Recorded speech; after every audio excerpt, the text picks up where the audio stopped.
Hi everybody, it's me and I'm back with the next chapter of Trumpet of the Swan.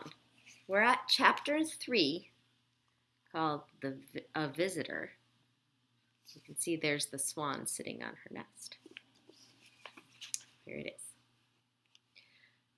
One day, almost a week later, the swan slipped quietly into her nest and laid an egg.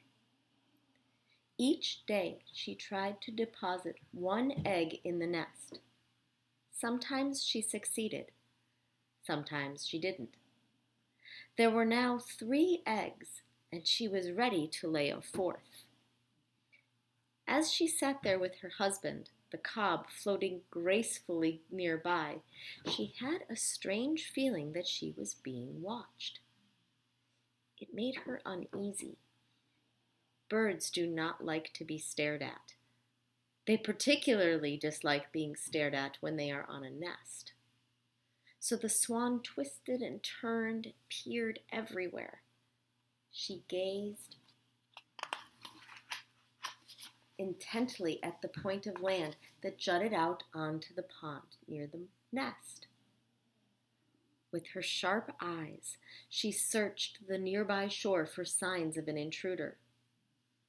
What she finally saw gave her the surprise of her life. There, seated on a log at the point of land, was a small boy.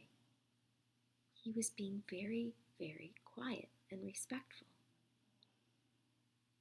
"Do you see what I see?" the swan whispered to her husband. "No, what?" "Over there, on that log. It's a boy. Now what are we going to do?" "How did a boy get here?" whispered the cob. "We are deep in the wild woods of Canada. There are no human beings for miles around." "That's what I thought too," she replied. "But if that isn't a boy over there on that log, my name isn't Cygnus Buccinator." The cob was furious. "I didn't fly all the way north into Canada to get involved with a boy," he said. I'm going to show you a picture. Okay.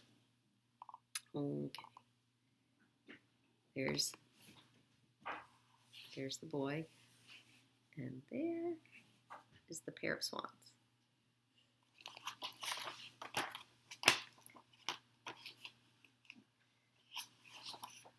"We came here to this idyllic spot, this remote little hideaway, so that we could enjoy some well-deserved privacy." "Well," said his wife, "I'm sorry to see the boy too, but I must say he is being very respectful. He sees us, but he's not throwing anything. He's not messing around. He is simply observing." "I do not wish to be observed," complained the cob. "I did not travel all this immense distance into the heart of Canada to be observed. Furthermore, I do not wish you to be observed. You are laying an egg, that is, I hope you are, and you are entitled to privacy. It has been my experience that all humans throw sticks and stones. It's just in their nature. I'm going to go over there and strike that boy with my powerful wing, and he'll think he's been hit by a billy club. I'll knock him out cold." There's a picture of the 2 swans having their conversation. "Now wait just a minute," said the swan. "There's no use starting a fight. This child is not bothering me at the moment, and he's not bothering you either." "But how did he get here?" said the cob, who was no longer talking in a whisper but beginning to shout. "How did he get here? Humans can't fly. There are no roads in this part of Canada, and we're 50 miles from the nearest highway." "Maybe he got lost," said the swan. "Maybe he's starving. Maybe he wants to rob the nest and eat the eggs, but I doubt it. He doesn't look hungry. And anyway, I've started this nest, and I've have 3 beautiful eggs, and that child is behaving himself. And I intend to stay here and go right on and try for a 4th egg." "Good luck, my love," said the cob. "I shall be here at your side to defend you in case anything happens. Lay the egg." For the next hour the cob paddled slowly around and around the tiny island, keeping watch. His wife remained quietly on the nest. Sam sat on his log, hardly moving a muscle. He was spellbound at the sight of the swans. They were the biggest water birds he had ever seen. He had heard their trumpeting, and he had searched the woods and swamps until he had found the pond and located their nest. Sam knew enough about birds to know that these were trumpeters. Sam always felt happy when he was in a wild place among wild creatures. Sitting on his log watching the swans, he had the same good feeling that some people get when they sit in church. After he watched for an hour, Sam got up. He walked slowly and quietly away, putting one foot straight ahead of the other, hardly making a sound. The swans watched him go. When the female left the nest, she turned and looked back. There, lying safely in the soft feathers, was a 4th egg. The cob waddled out onto the island and looked into the nest. "A masterpiece," he said. "An egg of supreme beauty and perfect proportions. I would say that the egg is almost 5 inches in length." His wife was pleased. When the swan had laid 5 eggs, she felt satisfied. She gazed at them proudly. Then she settled herself on the nest to keep her eggs warm. Carefully, she reached down with her bill and poked each egg until it was just in the right spot to receive the heat from her body. The cob cruised around close by to keep her company and protect her from enemies. He knew that a fox prowled somewhere in the woods. He heard him barking on nights when the hunting was good. Days passed, and still the swan sat quietly on the 5 eggs. Nights passed. She sat and sat, giving her warmth to the eggs. No one disturbed her. The boy was gone. Perhaps he would never come back. Inside of each egg, something was happening that she couldn't see. A little swan was taking shape. As the weeks went by, the days grew longer, the nights grew shorter. And when a rainy day came, the swan just sat there and let it rain. "My dears," said her mate, the cob, one afternoon, "do you ever find your duties onerous or irksome? Do you ever get tired of sitting in one place and in one position, covering eggs with no diversions, no pleasures, no escapades or capers? Do you ever suffer from boredom?" "No," replied his wife, "not really." "Is it uncomfortable to sit on eggs?" "Yes, it is," replied his mate. "But I can put up with a certain amount of discomfort for the sake of bringing young swans into the world." "Do you know how many more days you must sit on the eggs?" he asked. "I haven't any idea," she said. "But I noticed that the ducks at the other end of the pond have hatched their young ones. And I noticed that the red-winged blackbirds have hatched theirs. And the other evening I saw a striped skunk hunting along the shore, and she had 4 little skunks with her. So I think I must be getting near the end of my time. With any luck, we will soon be able to see our children, our beautiful little cygnets." Don't you ever feel the pangs of hunger or suffer the tortures of thirst? Asked the cob. Yes, I do, said his mate. As a matter of fact, I could use a drink right now. That afternoon was warm. The sun was bright. The swan decided she could safely leave her eggs for a few minutes. She stood up. First, she pushed some loose feathers around the eggs, hiding them from view and giving them a warm covering in her absence. Then she stepped off the nest and entered the water. She took several quick drinks. Then she glided over to a shallow place, thrust her head under water, and pulled up tender greens from the bottom.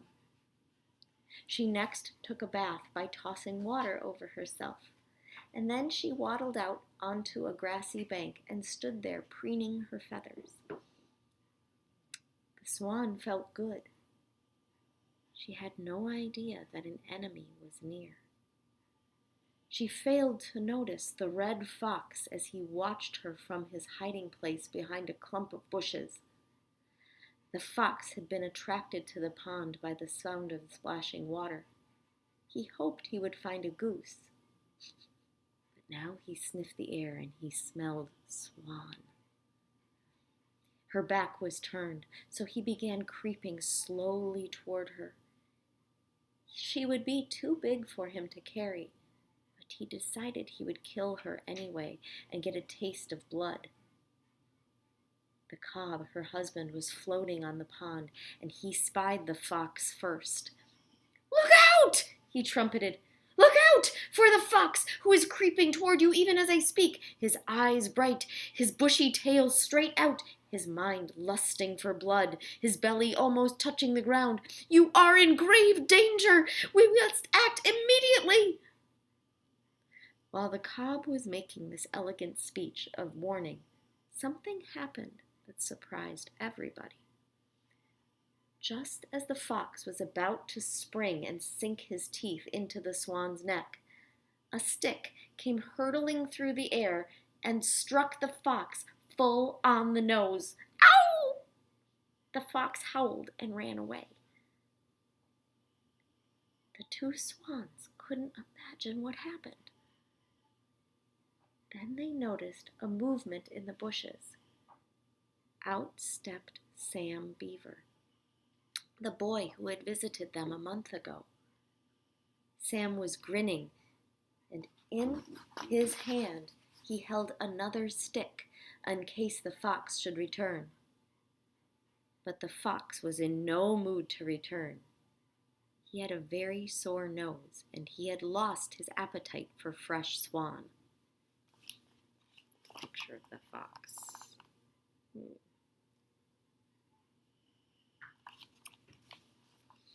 "Hello," said Sam in a low voice. "Ho-ho, ho-ho," replied the cob. "Ho-ho," said his mate. The pond rang with the trumpet sounds, sounds of triumph over the fox, sounds of victory and gladness. Sam was thrilled at the noise of swans, which some people say sound like the sound of a French horn. He walked slowly toward the shore to the point of land near the island and sat down on his log. The swans now realized beyond any doubt that the boy was their friend. He saved the swan's life. He had been in the right place at the right time with the right ammunition. The swans felt grateful. The cob swam over toward Sam, pulled out of the pond, and stood close to the boy, looking at him in a friendly way and arching his neck gracefully. Once he ran his neck far out cautiously, and he almost touched the boy. Sam sat there, never moved a muscle. His heart thumped inside him from excitement and joy. The female paddled back to her nest and returned to the job of warming her eggs. She felt lucky to be alive. That night, before Sam crawled into his bunk at camp, he got out his notebook and found a pencil. This is what he wrote. I don't know of anything in the entire world more wonderful to look at than the nest with eggs. An egg, because it contains life, is the most perfect thing there is. It is beautiful and mysterious. An egg is a far finer thing than a tennis ball or a cake of soap. A tennis ball will always be just a tennis ball, and a cake of soap will always be just a cake of soap until it gets so small nobody wants it, and then it will be thrown away. But an egg will someday be a living creature. A swan's egg will open, and out will come a little swan. A nest is almost as wonderful and mysterious as an egg.